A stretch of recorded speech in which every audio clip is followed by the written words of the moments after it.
সব্বাইকে জানাই good morning. আজকে না সকালে ঘুম থেকে উঠে পুরো জগৎটাই যেন উল্টো উল্টো লাগছে। কেন জানি না।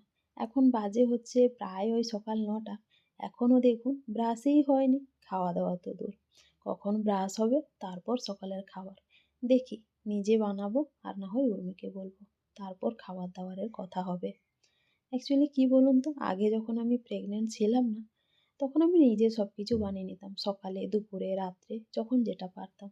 বাট এখন যেহেতু আমার প্রেগনেন্সি ৩.৫ মাস হতে চললো, তো এখন না মাঝে মাঝে মনে হয় যে কেউ যদি একটু কিছু বানিয়ে বলতো যে নে এটা তোর জন্য বা তোমার জন্য, এটা তুমি খাও, কত যে ভালো হতো। যাই হোক, ওই কথাগুলো আর কাকে বলবো বলুন।